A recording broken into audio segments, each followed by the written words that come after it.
चुड़ैल पार्ट 1। ऊंची ऊंची पहाड़ियों और घने जंगल से घिरा हुआ भैरवगढ़ गांव काली पहाड़ी के ठीक पीछे था।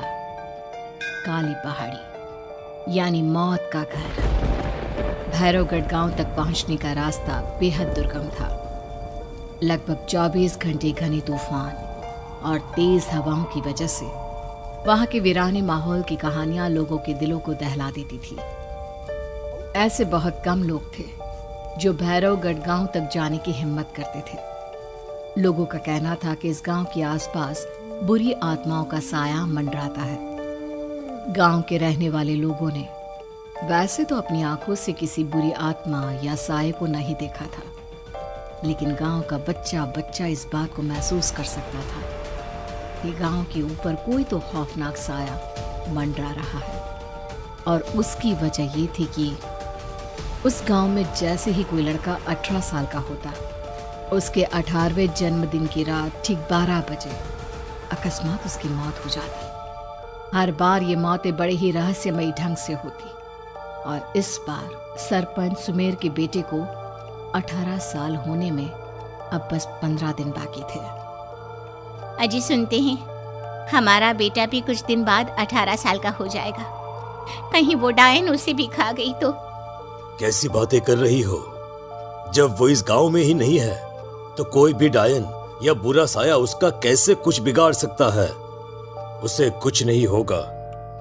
हाँ जानती हूँ, आपने उसे पढ़ाई के बहाने इस गांव से बाहर निकाल शहर भेज दिया है, लेकिन ये भी तो सच है ना कि वो बार बार यहाँ आने की जिद करता रहता है। वो चाहे कितनी भी जिद कर ले जानकी, पर मैं उसे इस गांव में कभी वापस नहीं आने दूंगा। मैं नहीं चाहता कि गांव के दूसरे लड़कों की तरह मेरे बेटे की भी अजीबोगरीब ढंग से मौत हो जाए। कभी कभी तो लगता है कि हम सब गांव वालों को हिम्मत करके अपने गांव को इस बुरी आत्मा से छुड़वा लेना चाहिए। लेकिन कौन जानता है आखिर वो खतरनाक साया किसका है? वो काली आत्मा कौन है जो रातों रात हमारे गांव के लड़कों को निगल जाती है? सुमेर और जानकी जब ये सारी बातें कर रहे थे तब रात के लगभग 10 बज चुके थे और हर रात की तरह भैरवगढ़ गांव एक भयानक काले तूफान की आगोश में था। बाहर चल रही तेज हवाएं और बारिश के बीच कभी कभी ऐसा लगता जैसे कोई बुरी तरह से चीख रहा है। किसी के तड़पने और चीखने की आवाजें गांव के कानों में बार बार टकराती, पर वहां रहने वाले किसी भी औरत या आदमी के अंदर इतना साहस नहीं था कि वो अपने घर से बाहर कदम रख के उन आवाजों तक पहुंच सके। सो जाओ जानकी और घर के खिड़की दरवाजे कसकर बंद कर दो। अब जानकी सब खिड़कियां ठीक से बंद करने ही लगती है कि तभी उसे अपने घर के दरवाजे पर जोर जोर से खटखटाने की आवाजें सुनाई देती है। इन आवाजों को सुनकर जानकी और सुमेर के चेहरे डर से पीले और हाथ पैर ठंडे पड़ जाते हैं। जानकी, जानकी, इतनी रात कौन होगा? पता नहीं, ऐसा लग रहा है कोई बुरी तरह से दरवाजा खटखटा रहा है। अरे हाँ, पर किसी की आवाज भी तो नहीं आ रही। क्या करूं? दरवाजा खोल लूं या नहीं? कहीं ऐसा ना हो कि किसी को हमारी मदद की जरूरत हो। लड़खड़ाते कदमों से सुमेर दरवाजे के करीब जाता है और अपने कान को दरवाजे पर रख धीरे से आवाज देते हुए पूछता है, कौन? कौन है? कौन है वहां? तभी एक बेहद डराने वाली आवाज उसके कानों से टकराती है। दरवाजा खोलो, दरवाजा खोलो, वरना आज की रात इस गांव में कोई जिंदा नहीं बचेगा। मैं जानती हूँ तुम्हारा बेटा 18 साल का होने वाला है। अगर उसकी जान की जरा भी परवाह है तो दरवाजा खोल दो। इस आवाज को सुनते ही सुमेर घबराकर पीछे हट जाता है और जानकी को पूरी बात बताता है। कहीं वो डायन हमारे घर तक तो नहीं पहुंच गई? अब हम क्या करेंगे? मुझे दरवाजा खोलना ही होगा जानकी। मेरे पास अब कोई रास्ता नहीं है।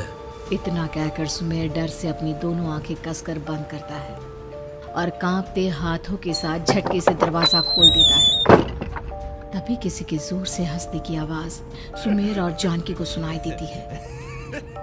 उस आवाज को सुन दोनों दरवाजे की तरफ देखते हैं और सामने अपने बेटे राहुल को खड़ा देख दंग रह जाते हैं। राहुल के हाथ में उसका मोबाइल होता है जिसमें से वो आवाज बज रही थी। ये क्या मजाक है? और तू यहाँ, तुझे मना किया था ना गांव में आने को, समझ में नहीं आता क्या? 18 साल का होने वाला है तू। माँ, आप लोग भी पता नहीं किन अंधविश्वास भरी बातों पर भरोसा करते हैं। क्या मैं अपने घर नहीं आ सकता? आप लोगों से नहीं मिल सकता? देख बेटा, हमने तुझे किसी वजह से ही इस गांव से दूर रखा था और यहाँ आकर तूने अच्छा नहीं किया। चल, मैं तुझे अभी के अभी वापस शहर छोड़कर आता हूँ। ओफो पापा, आप बेकार की बातों से परेशान हो रहे हैं। बाहर इतना तेज अंधड़ तूफान चल रहा है, कहीं जाने की जरूरत नहीं है। मैं बस आप लोगों से मिलने आया हूँ, कुछ दिन रहकर चला जाऊंगा। दिमाग खराब हो गया है इस लड़के का, नहीं जानता कि इस गांव में ये सुरक्षित नहीं है। किसने कहा था तुझे यहाँ आने को? ये आवाजें सुन, बाहर से जो आवाजें आ रही है तुझे सुनाई नहीं देती क्या? अरे माँ, जब जोर से तूफान चलता है, तेज हवाएं चलती हैं, तो इसी तरह की आवाजें आती हैं। ये बहुत नॉर्मल है माँ। नॉर्मल होगी तेरे लिए बेटा। 4 दिन शहर में पढ़कर आया है तो अपने माँ बाप की बात नहीं मान सकता। माँ, मुझे अभी बहुत जोरों से भूख लगी है, पहले कुछ खिला दो, और रात भी बहुत हो गई है। हम इस बारे में कल बात करते हैं, ठीक है? राहुल के वापस आ जाने से जानकी और सुमेर की आंखों की नींद उड़ गई थी। खाना खाने के बाद राहुल तो अपने बिस्तर पर जाकर सो गया, लेकिन जानकी और सुमेर पूरी रात उसके कमरे के बाहर पहरेदारी करते रहे। उन्हें पल पल इसी बात का डर था कि कहीं उनके बेटे को कुछ हो ना जाए। रात बीतती है, सुबह का सूरज निकलता है। अब जैसे ही वो राहुल को नींद से जागते देखते हैं तो उन दोनों के दिल को सुकून मिलता है। अरे माँ, पापा, आप अभी तक यहीं बैठे हैं? क्या पूरी रात सोए नहीं? जिनकी जवान बेटी की जान को खतरा हो, उन माँ बाप को नींद नहीं आती बेटा। अब तो वापस शहर चला जा। देखो माँ, मैं किसी जरूरी काम से इस गांव में आया हूँ, और वो काम पूरा होने के बाद मैं खुद यहाँ से चला जाऊंगा। काम? गांव में तेरा क्या काम है?